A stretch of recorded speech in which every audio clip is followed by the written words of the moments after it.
Está claro que o golpe para o estabelecimento do comunismo no Brasil na década de 1960 era planejado há tempo. O que deu errado então? Esse é o Visão Libertária, sua fonte de informações descentralizadas e distribuídas. Esse artigo foi sugerido e escrito por Rodolfo Andrello, revisado e narrado por Peter Turguniev.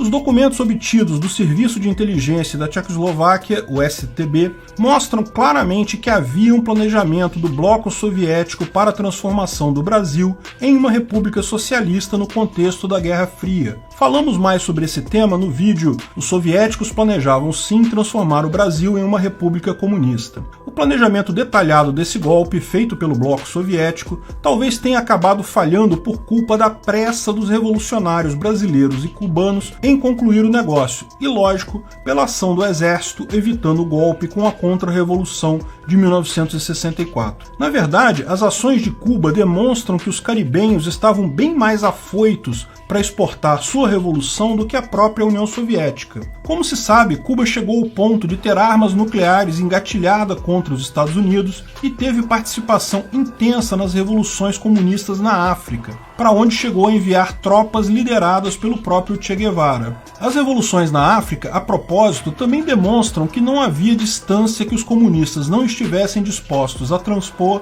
para levar sua revolução, a ponto de Cuba chegar a invadir o longínquo Israel na Guerra do Yom Kippur. Segundo Jonathan Brown, pesquisador de história latino-americano na Universidade de Texas e autor do livro O Mundo Revolucionário de Cuba, só na América Latina a lista de países que tiveram alguma tentativa de insurreição cubana incluem Panamá, Nicarágua, República Dominicana, Haiti, Argentina, Venezuela, Peru, Guatemala, Colômbia, El Salvador e Bolívia. Um guerrilheiro comunista cuja história merece ser contada é o padre Alípio de Freitas. Desde 1961, ele já era colaborador das Ligas Camponesas e recebia treinamento na ilha caribenha. Em 1962, ao retornar de uma viagem para Moscou, ele abandonou de vez o vínculo com o catolicismo para se engajar na atividade revolucionária. Ele também foi um dos integrantes do movimento Ação Popular, fundado no Brasil em 1962, que teria um papel central na luta armada contra os militares após 64. No fim do regime, com a chamada redemocratização, o padre herege foi alçado ao status de herói, assim como muitos outros que foram homenageados e que receberam uma pensão oriunda do dinheiro que eu e você pagamos de imposto. Ora, antes de prosseguirmos com outras tantas evidências que ainda apresentaremos ao longo deste trabalho, cumpre salientar, ainda que de forma preliminar, que tais fatos já servem de evidência contra a maior parte dos discursos que tentam inocentar a esquerda de haver conspirado para tomar o poder antes de 64. Os acadêmicos e o consenso dos formadores de opinião sempre insistem que o Partido Comunista no Brasil era fraco e que a esquerda no Brasil era mais trabalhista do que revolucionária, tal qual seus famosos líderes Goulart e Brizola. Outros tanto afirmam que foram militares que provocaram a luta armada, que a militância socialista só se tornou violenta em resposta à repressão do regime. Muitas dessas informações já são desmentidas pelos fatos que aqui trouxemos,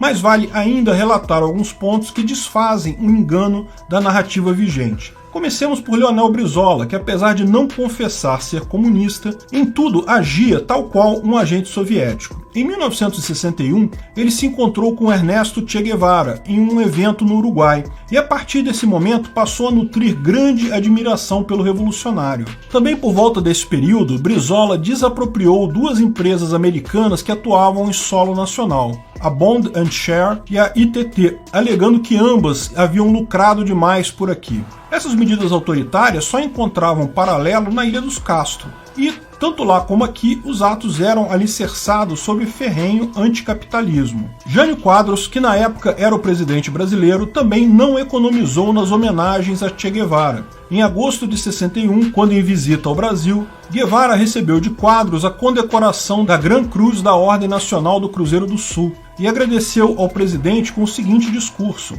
"Senhor presidente, como revolucionário, estou profundamente profundamente honrado com essa distinção do governo e do povo brasileiro, porém não posso considerá-la nunca como uma condecoração pessoal, mas como uma condecoração ao povo e à nossa revolução, e assim comunicarei com as saudações desse povo que Vossa Excelência pessoalmente representa e transmitirei com todo o desejo de estreitar nossas relações. O malfadado episódio foi, por si só, tão infame que por muito pouco os militares do Planalto não realizaram o motim ali mesmo. Subsequentemente, quando Jânio Quadros renunciou, havia uma considerável resistência entre os militares quanto a permitir Goulart, que era o vice, assumisse como presidente. Nesse episódio, inclusive, Goulart estava em viagem oficial à China comunista, mas Brizola assumiu uma postura guevarista e, exibindo uma submetralhadora ao lado do Terceiro Exército, deu início ao que ficaria conhecido como Campanha da Legalidade. Os soldados pró-Brizola e as forças de oposição prepararam operações militares uns contra os outros. O evento quase mergulhou o Brasil numa guerra civil,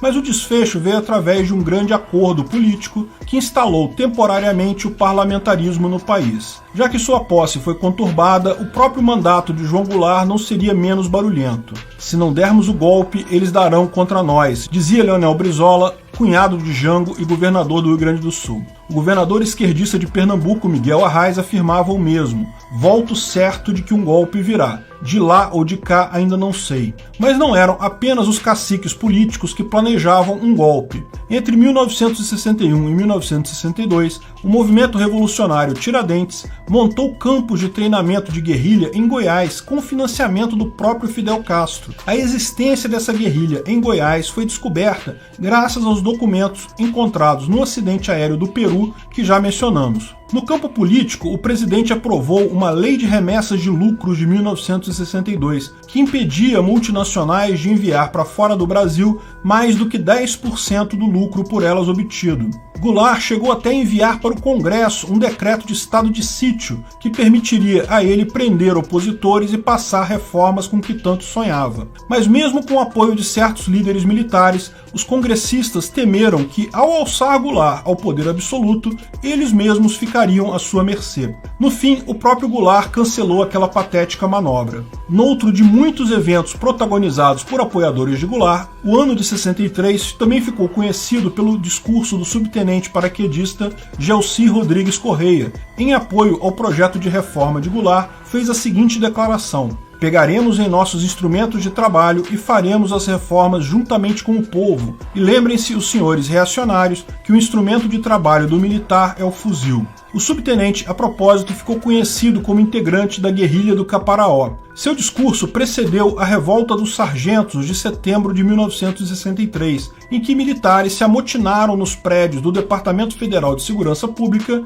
na estação central da Rádio Patrulha, do Ministério da Marinha, da Rádio Nacional e do Departamento de Telefones Urbanos e Interurbanos. As comunicações de Brasília com o resto do país foram cortadas. Como se vê, não é exagero dizer que o Brasil, na época, era um verdadeiro barril de pólvora. Já em março de 64, estoura a Revolta dos Marinheiros, organizada no prédio dos sindicatos dos metalúrgicos. Após negociação, os militares revoltosos foram liberados sem qualquer reprimenda e sequer tiveram que ser processados por insubordinação, graças à anistia proporcionada por João Goulart. Em 30 de março, dois protagonistas da revolta, o Cabo Anselmo e o Almirante Cândido Aragão, compareceram a uma reunião organizada pela Organização de Subtenentes e Sargentos da Polícia Militar no Automóvel Clube, na presença de Goulart, que indicava o apoio de Goulart aos revoltosos. Goulart, na ocasião, também protagonizou um discurso inflamado, que alguns dizem foi impulsionado pelo uso de substâncias não muito sacrossantas. Toda essa balbúrdia no exército, por configurar um grave caso de indisciplina em prol do presidente, fez com que muitos militares abandonassem qualquer lealdade que ainda tivessem ao mandatário.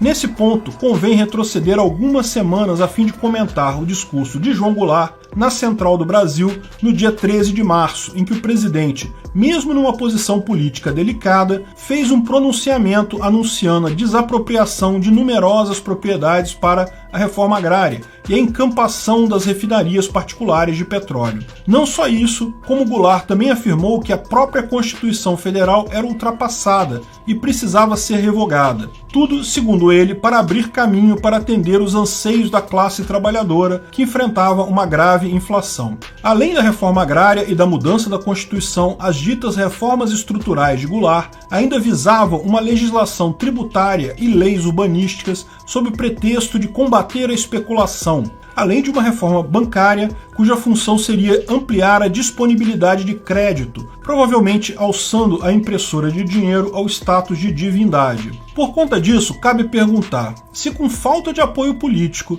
e estando limitado pela Constituição de 1946, que até então ainda vigorava, ainda assim Goulart fazia desapropriação de propriedades rurais, refinarias de petróleo, qual alcance não teriam seus decretos caso ele estivesse politicamente mais forte, caso pudesse revogar a Constituição a seu bel prazer. No fim das contas, os discursos de março de 64 mostraram que Goulart tinha perdido totalmente a paciência com os entraves que atrapalhavam seu projeto de revolucionar a sociedade. Como resposta, no dia 19 de março acontecia a Marcha da Família com Deus pela Liberdade, que foi, sem sombra de dúvidas, um dos grandes eventos que influenciaram a intervenção militar. Os militares acabaram intervindo no final de março de 1964, mas a lista de informações que indicam a possibilidade de um golpe comunista no Brasil não para aqui.